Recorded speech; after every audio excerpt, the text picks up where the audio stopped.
அனைவருக்கும் வணக்கம். நம்ம கரண்ட் அஃபேர்ஸில் movement of ballot water India அப்படிங்கிற இந்த தலைப்பை பற்றி தான் நம்ம பார்க்க போகிறோம். Tamil Nadu water resource department national green tribunal கிட்ட ஒரு 160 கோடி ரூபாய் வந்து கேட்டிருக்காங்களாம். எதுக்காக? தமிழ்நாட்டில் இருக்கக்கூடிய எண்ணூரில் இருக்கக்கூடிய காமராஜர் துறைமுகத்தில் இருக்கக்கூடிய சாரு மிசைல்ஸ் அப்படிங்கிற மிஸ்டெல்லா ஸ்ட்ரிகட்டா அப்படிங்கிற அந்த சிப்பிகளை வந்து ரிமூவ் பண்ணுறதுக்காக ஒரு 160 கோடி ரூபாய் வந்து கேட்டிருக்காங்க அப்படிங்கிறது வந்து கரண்ட் அஃபேர்ஸ் நியூஸு. இது எதுக்காக நாங்கள் கேட்டிருக்காங்க? 160 கோடி ரூபாய் கொடுத்து அதை ரிமூவ் பண்ணுறதுக்காக எதுக்காக கேட்டிருக்காங்க, அந்த அளவுக்கு முக்கியமா அப்படிங்கிறத பற்றி தான் நம்ம இந்த கிளாஸில் பார்க்க போகிறோம். அதுக்கு முன்னாடி இந்த பேலட் வாட்டர்னா என்ன அப்படிங்கிறது நம்ம பார்க்க போகிறோம். இப்போ கப்பல் இருக்குதுன்னு வச்சுங்களேன், ஒரு கப்பல் இருக்குது அப்படின்னா இது வந்து ஒரு சரக்கு கப்பல். இப்போ அமெரிக்காவில் இருக்கக்கூடிய ஒரு சரக்கு கப்பல் இது இந்தியாவுக்கு வரணும். இப்போது இங்கிருந்து வந்து இந்தியாவில் சரக்கு ஏற்றிட்டு திரும்ப வந்து அது அமெரிக்காவுக்கு போகணும் அப்படின்னு வச்சுங்களேன். வரும்போது இது காலியாக தான் வரும்.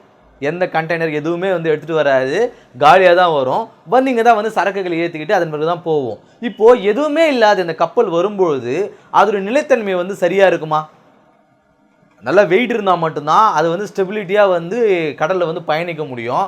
ஸோ அதுக்காக என்ன பண்ண முடியும்? இங்கேருந்து ஏதாவது சரக்கு வந்து கொடுத்துட்டு இங்கேருந்து ஏதாவது கொண்டு வந்தால் பரவாயில்ல, எதுவுமே இல்லாமல் இங்கே வரும்பொழுது ஸோ அந்த கப்பலுக்கு வந்து அந்த நிலைத்தன்மை இருக்காது இல்லையா? ஸோ அது ஆபத்து இல்லையா? அதன் காரணமாக என்ன பண்ணுவாங்க அப்படின்னா, ஒன்று இதில் வந்து மணலை நிரப்பி கொண்டு வருவாங்க.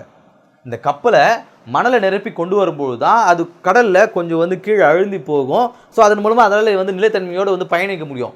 அப்படி இல்லை அப்படின்னா இப்போ இந்த மணலை வந்து எங்கே வந்து கொட்ட முடியும்? இங்கே தமிழ்நாட்டில் தான் வந்து கொட்ட முடியும். ஸோ அது வந்து இஷ்யூ ஆகும் அப்படிங்கிறதுனால ஸோ இதில் நீரை வந்து நிரப்பி கொண்டு வருவாங்க. அங்கே இருக்க கடல் நீரை நிரப்பி அங்கேருந்து இங்கே கொண்டு வருவாங்க.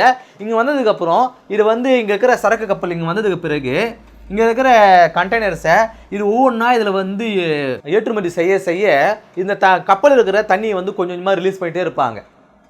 இங்கே இருக்கிற சரக்குகள் வந்து இதில் லோடாக இதில் இருக்கிற இந்த தண்ணியெல்லாம் வந்து ரிமூவ் பண்ணிகிட்டே இருப்பாங்க. ஸோ இப்படி தான் வந்து இந்த சரக்கு கப்பல் தண்ணியை கொண்டு வந்து இங்கே ரிமூவ் பண்ணிவிட்டு இங்கேருந்து சரக்குகள் ஏற்றிட்டு திரும்ப அவங்க நாட்டுக்கு வந்து போகிறாங்க. ஸோ இதில் அந்த கப்பலில் கொண்டு வராங்க இல்லையா வாட்டர், இந்த தண்ணியை நிரப்பி வந்து கொண்டு வராங்க இல்லையா, இதுக்கு பேர் தான் வந்து பேலட் வாட்டர்னு சொல்லுவாங்க. அதாவது நிலைத்தன்மை கொடுக்கக்கூடிய தண்ணீர் அப்படின்னு சொல்கிறாங்க. இந்த தண்ணீரை பற்றி தான் நம்ம பார்க்குறோம். Movement of ballot water in India. So இந்த பேலட் வாட்டர்னால் இப்போ என்ன பிரச்சனை அப்படின்னு பார்க்கும்பொழுது, இது வந்து அமெரிக்காவில் இருக்கக்கூடிய தண்ணியை இங்கேருந்து கொண்டு வந்து இந்தியாவில் விடும்பொழுது இந்த தண்ணியில் அந்த பகுதியை சார்ந்த உயிரினங்கள் இருக்கு இல்லையா, அந்த உயிரினங்கள் இங்கே வரும்பொழுது இந்த நேட்டிவ் ஸ்பீஷியஸை இது அஃபெக்ட் பண்ணும் இல்லையா. ஸோ அதனால் நிறைய ப்ராப்ளம்ஸ் வந்து ஏற்படுதுன்னு சொல்கிறாங்க. ஸோ இந்த சாரு மிசைல்ஸ் இது வந்து இன்வேசிவ் ஸ்பீஷியஸ்ன்னு சொல்கிறாங்க. இந்த சாரு மிசைல்ஸை இன்வேசிவ் ஸ்பீஷியஸ்ன்னு சொல்கிறாங்க. த்ரெட் டு ஈகோசிஸ்டம், இந்தியாவில் இருக்கக்கூடிய ஈகோசிஸ்டமை இது வந்து பாதிக்குது அப்படின்னு சொல்கிறாங்க. என்னென்ன பாதிக்குது? ஸோ அதான் நம்ம பார்க்க போகிறோம். இந்த சாரு மிசைல்ஸ் அப்படிங்கிறது இது நேட்டிவ், இதோடைய பூர்வீகம் எதுனா சவுத் அமெரிக்கா தான். இதோடைய பூர்வீகம் அப்படிங்கிறது எங்கே வந்து ஆரிஜின் ஆச்சு, உருவாச்சு அப்படின்னு பார்க்கும்போது சவுத் அமெரிக்காவில் தான் வந்து உருவாச்சான். இது என்னென்ன த்ரெட்டு வந்து இந்த இடங்களில் கொடுக்குது அப்படின்னு பார்க்கும்போது இது ஒரு நேட்டிவ் இன்வேசிவ் ஸ்பீஷியஸ்.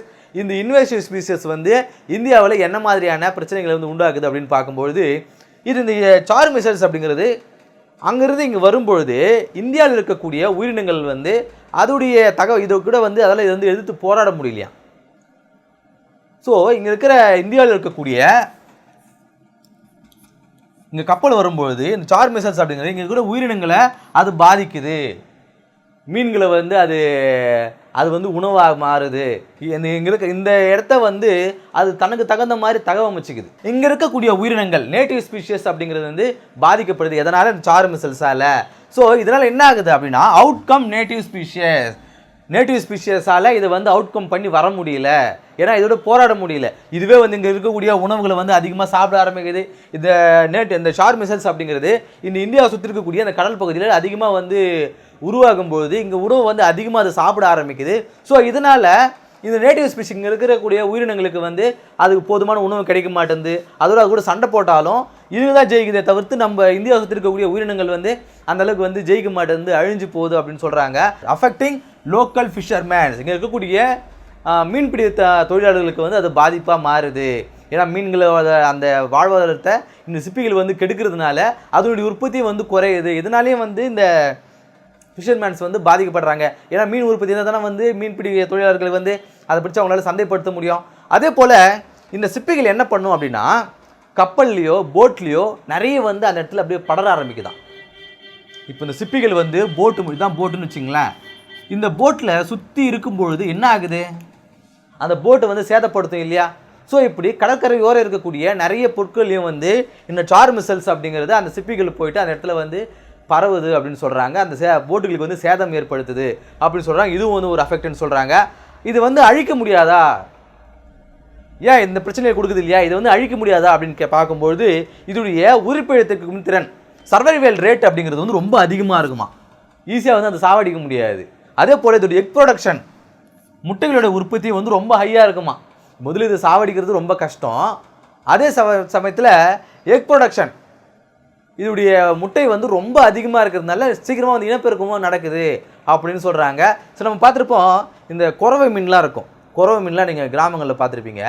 எவ்வளோ தான் அது வந்து மழையே இல்லைனாலும் அப்படியே அந்த இடத்துல காஞ்சிருந்தது, அந்த குளம் வந்து அப்படியே காஞ்சி போயிருந்தாலுமே அந்த இடத்துல வந்து அந்த குறவை மீன் வந்து உயிரோடு தான் இருக்கும். சேத்துல கூட அதில் வாழ முடியும், சுத்தமான தண்ணியினாலும் வாழ முடியும்.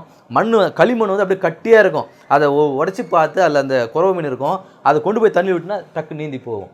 ஸோ அதோடைய சர்வைவல் ரேட் அப்படிங்கிறது குறவை மீனுக்குலாம் அதிகமாக இருக்கும். ஸோ அது போல தான் இந்த சார் மிசல்ஸ் அப்படிங்கிற இந்த சிப்பியினுடைய சர்வைவல் ரேட்டும் வந்து அதிகமாக இருக்குன்னு சொல்கிறாங்க. இது நம்ம அகைன் சொல்கிறேன், இது சிப்பியாக என்ன உயிரினம்னு எனக்கு தெரியல. யாருக்காவது தெரிஞ்சால் கீழே கமெண்ட் சொல்லுங்கள். நான் ரொம்ப தேடி பார்த்தேன், கரெக்டான அதுக்கு என்ன அப்படிங்கிறது தெரியல. அது சிப்பியா இல்லை ஏதாவது ஒரு மீன் வகையா அப்படிங்கிறத நீங்கள் கீழே கமெண்ட்டில் சொல்லுங்கள். அதன் பிறகு இதெல்லாம் வந்து இதோடைய த்ரெட்ஸ் அப்படின்னு சொல்கிறாங்க. ஸோ இதன் காரணமாக வந்து இந்தியாவில் அதை பாதிக்குது அப்படின்னு சொல்கிறாங்க.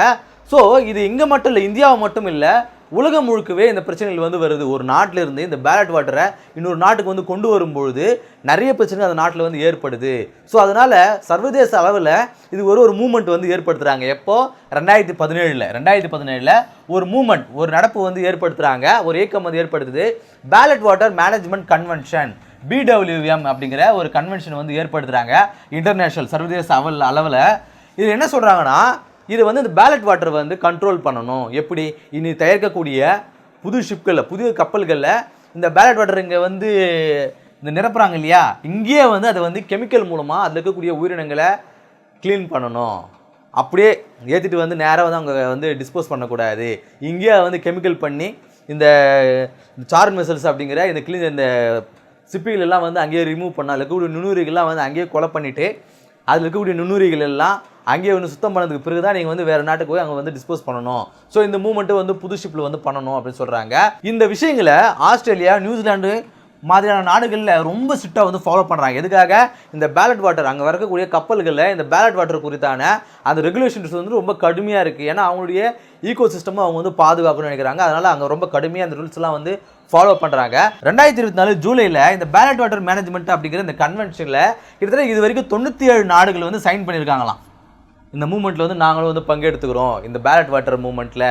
இது வந்து எப்படி வந்து சுத்திகரிக்கப்பட்டு அதை வந்து இங்கே டிஸ்போஸ் பண்ணணும் அப்படிங்கிற அந்த மூமெண்ட்டில் 97 நாடுகள் வந்து இது வரைக்கும் சைன் பண்ணிக்குது. எப்போ 2024 ஜூலை வரைக்கும். ஆனால் இந்தியா இது வரைக்கும் இதில் வந்து சைன் பண்ணவே இல்லை. இந்தியா இது வரைக்கும் சைன் பண்ணவே இல்லை. பாருங்கள், Tamil Nadu water resources department national green tribunal கிட்ட ஒரு 160 கோடி ரூபாய் வந்து கேட்டிருக்காங்க. எதுக்காக, இந்த சார் மிசல்ஸ் வந்து ரிமூவ் பண்ணுறதுக்காக. ஏன்னா இது வந்து அந்த இடங்களில் இந்த காமராஜர் போர்ட்டில் வந்து அதிகப்படியான சேதங்கள் வந்து ஏற்படுத்துது, இந்த இக்கோசிஸ்டம் வந்து பாதிக்குது அப்படிங்கிறதுனால இது ரிமூவ் பண்ணுறதுக்காக ஒரு 160 கோடி ரூபாய் வந்து கேட்டிருக்காங்க. அதே போல் உலகம் முழுக்க இந்த பேலட் வாட்டர் மேனேஜ்மெண்ட் அப்படிங்கிறது வந்து ஒரு சீரியஸான விஷயமா போயிட்டு இருக்கு. கிட்டத்தட்ட 97 நாடுகள் வந்து இந்த வருஷம் வரைக்கும் அதில் வந்து சைன் பண்ணியிருக்காங்க. இந்தியா இன்னும் இதில் வந்து சைன் பண்ணலை. இந்த பேலட் வாட்டர் மேனேஜ்மெண்ட் வந்து இந்தியா வந்து இன்னும் வந்து அதை முன்னெடுப்பு நடத்தலை அப்படின்னு சொல்லியிருக்காங்க. ஸோ இந்த பேலட் வாட்டர் மூலமாக நம்மளுடைய இந்தியாவுடைய இந்த கடற்கரையோரம் இருக்கக்கூடிய இந்த ஈகோசிஸ்டம் வந்து பாதிக்கப்படுது அப்படிங்கிறது நாம் இந்த கிளாஸில் பார்க்குறோம். அடுத்த கிளாஸை சந்திப்போம். நன்றி.